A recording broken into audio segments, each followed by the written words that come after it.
মালিকদের যারা ছোট বাচ্চাদেরকে গাড়ি দিবেন, আমরা কিছুদিনের মধ্যে ট্রান্সপোর্ট নিয়ে নামবো।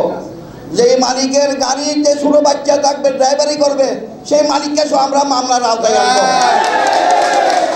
কারণ একজনের কষ্ট করে নষ্ট করে সবার গায়ে লাগে। এটা অ্যাক্সিডেন্ট হয় একজনের, বদনামি হয় 40,000 গাড়ির। ওইটা আমরা একটা ট্রান্সপোর্ট করতেছি, ট্রান্সপোর্ট করে আমরা নামবো, চালককেও বাঁধি রাখবো, মালিককেও বাঁধি রাখবো আমরা।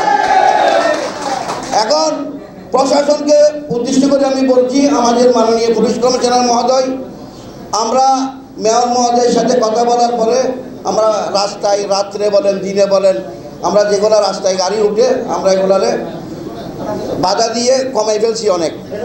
কিন্তু একটি ভুলের কারণে কালুঘাটে কিছু উচ্ছৃঙ্খল মালিক চালকরা পুলিশের সাথে গন্ডগোল করে আমাদের কাছে সারা সিটাকে আগুন লাগাই দিয়েছে। তা আমরা ওইগুলোতে যাব না, আমরা সুশৃঙ্খলভাবে থাকবো। মেয়রের যে নির্দেশ দিছে আমরা মেয়রের নির্দেশ মতো পালন করব।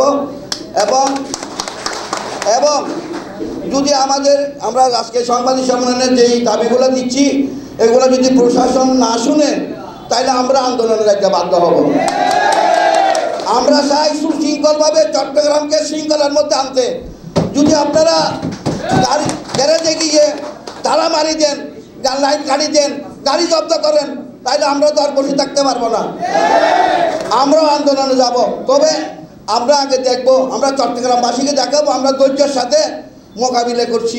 ধৈর্য হারিয়ে ফেললে বিট দেওয়ালে লাগিয়ে গেলে তখন আমরা আন্দোলনে যাব।